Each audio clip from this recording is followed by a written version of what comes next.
Hello बच्चों, let's read this question. The question says two very distinct generations are found in the life cycle of. अब यहाँ पे बात कर रहे हैं कि दो बहुत ही डिस्टिंक्ट जनरेशन जो होती हैं वो फाउंड होती हैं लाइफ साइकिल्स के अंदर. वो किसकी लाइफ साइकिल में होती हैं? बैक्टीरिया के लाइफ साइकिल में दो डिस्टिंक्ट जनरेशन होती हैं लाइफ साइकिल में, या स्पाइरोगायरा में दो डिफरेंट डिस्टिंक्ट जनरेशन होती हैं, या सी है वॉलवॉक्स है, या डी है फर्न्स. इनमें किसमें two very distinct generations are found होती हैं उनकी लाइफ साइकिल के अंदर. तो यहाँ पे अगर हम बात करते हैं अपने की कॉन्सेप्ट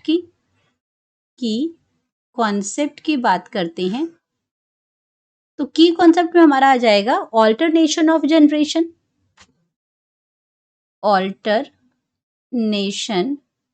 ऑल्टरनेशन ऑफ जनरेशन की बात कर रहे हैं. ऑल्टरनेशन ऑफ जनरेशन की बात कर रहे हैं. तो डिफरेंट प्लांट ग्रुप्स के अंदर आपकी इनकी लाइफ साइकिल में ऑल्टरनेशन ऑफ जनरेशन होती है. तो यहाँ पे अगर हम बात करते हैं ऑल्टरनेशन ऑफ जनरेशन में, तो डिफरेंट प्लांट ग्रुप्स में, कुछ प्लांट ग्रुप्स में आपका क्या होता है, जो ऑल्टरनेशन जो उनकी लाइफ साइकिल में जो ऑल्टरनेशन ऑफ ग्रुप होता है, वो कुछ में सिर्फ आपका क्या होता है, हैप्लॉन्टिक होता है. उसमें उनकी जो बॉडी जो होती है, जो आपकी एक बॉडी जो है उसमें डोमिनेटिंग होती है, तो उसको हम कहते हैं हैप्लॉन्टिक टाइप होते हैं वो प्लांट आपके हैप्लॉन्टिक टाइप्स होते हैं. एंड कुछ आपके क्या होते हैं, डिप्लॉन्टिक होते हैं. डिप्लॉन्टिक होते हैं. एंड कुछ की अगर हम बात करते हैं तो उसके अंदर दोनों ही जो आपका जो आपकी जो ऑल्टरनेशन ऑफ जनरेशन होती है वो आपकी क्या होती है, हैप्लोडिप्लॉन्टिक होती है. उसको हम क्या कहते हैं, हैप्लोडिप्लॉन्टिक होती हैं. तो अब अगर हम बात करते हैं इसमें हैप्लॉन्टिक की, तो हैप्लॉन्टिक के अंदर क्या हो जाएगा कि जब आपका जो गैमिटोफाइट आपका मतलब हैप्लॉइड बॉडी का क्या मतलब हुआ, गैमिटोफाइट. जो आपका गैमिटोफाइट आ गया, वो गैमिटोफाइट आपका हैप्लॉइड है और वो उस प्लांट बॉडी के अंदर क्या होगा, डोमिनेंट होगा. वो क्या हो जाएगा, वो डोमिनेंट हो जाएगा उसके अंदर. और ये आपका हैप्लॉइड है, यानी कि सिंगल सेट ऑफ क्रोमोसोम्स है, इसलिए हम इसको हैप्लॉन्टिक बोलते हैं. मींस गैमिटोफाइट इसके अंदर डोमिनेटिंग फेज है इसके अंदर. तो यहाँ पे ऑल्टरनेशन ऑफ जनरेशन नहीं है, एक ही टाइप का इसके अंदर स्ट्रक्चर है.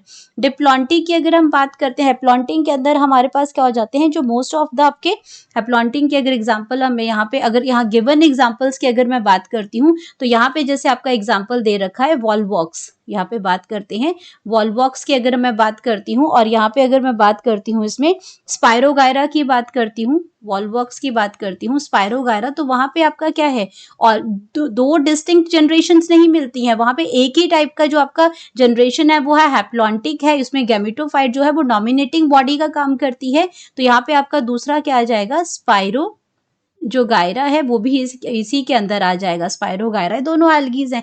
अब अगर मैं डिप्लॉन्टिक की बात करती हूँ, तो इसमें जो आपकी मेन प्लांट बॉडी जो है वो आपकी क्या है, स्पोरोफिटिक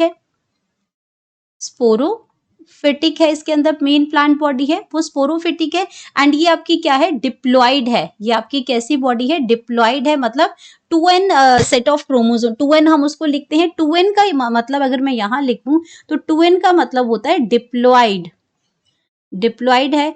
और यहाँ पे ये क्या है आपका n नंबर है, यानी कि ये हैप्लॉइड है. तो डिप्लॉइड का मतलब होता है 2 सेट्स ऑफ क्रोमोसोम्स.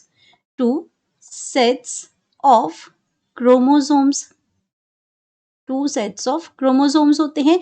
और अगर n यहाँ पे लिखा है तो उसका मतलब होता है हैप्लॉइड.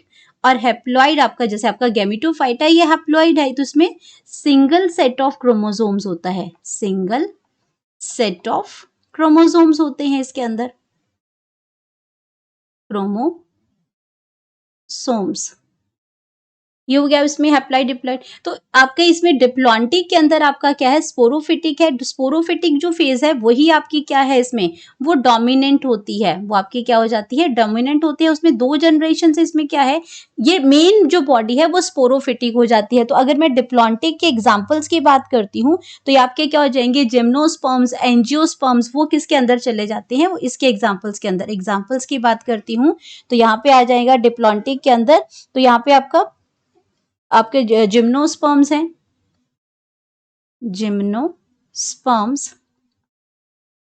जिम्नोस्पर्म आगे, एंड इसमें आ गया एंजियोस्पर्म्स. एंजियोस्पर्म्स आगे जो फ्लावरिंग प्लांट्स होते हैं, या जिम्नोस्पर्म जो सीड्स वाले जो प्लांट्स होते हैं, इसमें आपका एक ही टाइप का जो आपका जो मेन प्लांट बॉडी है वो स्पोरोफिटिक होती है इसके अंदर। एंड ये आपके इसमें क्या हो गया, डोमिनेटिंग है आपका, और ये इंडिपेंडेंट फेज होती है। इसमें ये इंडिपेंडेंट होती है लेकिन स्पोरोफाइट होता है, लेकिन वो डिपेंडेंट होता है गेमिटोफाइट पे, इसलिए ये इसको हम डोमिनेट बॉडी बोलते हैं। लेकिन डिप्लॉन्टिक में स्पोरोफिटिक जो बॉडी है ये आपकी क्या करती है, फोटोसिंथेटिक है, और ये इंडिपेंडेंट फेज है इसमें। तो अब बात करते हैं इसमें, अगर हैप्लोडिप्लॉन्टिंग, तो ये जो आपका दो जो ऑल्टरनेशन ऑफ जनरेशन जो हो रहा है, हैप्लॉन्टिक भी है डिप्लॉन्टिक भी है, इस टाइप का जो आपका जो इसमें ये इसको हम कहते हैं alternation of generation. Two distinct इसमें क्या आ रही है, टू डिस्टिंक्ट जनरेशंस आ रही हैं इसमें, टू डिस्टिंक्ट जनरेशंस इसके अंदर आ रही हैं। और ये हमसे पूछा है कि दो डिस्टिंक्ट जो जनरेशन है इनकी उसके अंदर हैप्लॉन्टिक भी है डिप्लॉन्टिक भी है, दोनों ही डोमिनेटिंग है, दोनों ही रोल प्ले इसके अंदर हो रहे हैं। तो इसके अंदर अगर हम एग्जाम्पल्स की बात करते हैं तो एग्जाम्पल इसके अंदर हमारे पास आ जाएगा टेरिडोफाइट्स। यहाँ पे एग्जाम्पल क्या आ जाएगा इसमें, टेरिडोफाइट, इसके ब्रायोफाइट्स भी आ जाएंगे इसके अंदर, ब्रायोफाइट्स भी आ जाएंगे इसके अंदर। एंड यहाँ पे क्या आ जाएगा, टेरिडोफाइट्स भी आ जाएंगे, टेरिडोफाइट्स भी आ जाएंगे। अब टेरिडोफाइट्स की अगर हम बात करते हैं तो हमारे गिवन एग्जांपल्स में से जो फर्न है वो फर्न क्या है, एक टेरिडोफाइट है। तो टू डिस्टिंक्ट जो जनरेशन है वो किस में आ गई, वो आपकी फर्न के अंदर आ गई। जो टू डिस्टिंक्ट जनरेशन की हमारी बात है वो आ जाएगी डी, फर्न के अंदर। एंड अगर हम बात करते हैं बाकी ऑप्शंस की, तो हमारे पास जो बैक्टीरिया है, अगर हम अब बैक्टीरिया की भी बात कर लेते हैं तो बैक्टीरिया के अंदर क्या होगा, बैक्टीरिया के अंदर भी आपका बैक्टीरिया क्या है, बैक्टीरिया की अगर बात करते हैं ये हैप्लॉन्टिक है। बैक्टीरिया क्या है, हैप्लॉन्टिक है। इसके अंदर भी दो जनरेशन नहीं है, इसमें डिस्टिंक्ट जनरेशंस नहीं है, ये बैक्टीरिया है। तो ये भी आपका क्या होगा, गलत हो जाएगा। स्पाइरोगारा हम पहले ही लिख चुके हैं कि हैप्लॉन्टिक है, ये भी आपका गलत हो जाएगा। एंड बात करते हैं वॉलबॉक्स की, तो वॉलबॉक्स भी आपका क्या हो जाएगा, वो भी आपका हैप्लॉन्टिक में आता है। तो हमारे पास सही जो ऑप्शन है वो है फर्न है, और वही हमारा क्या बन जाता है, करेक्ट ऑप्शन बन जाता है। करेक्ट option है that is fern and that is option D. Hope you understood it well. Best of luck.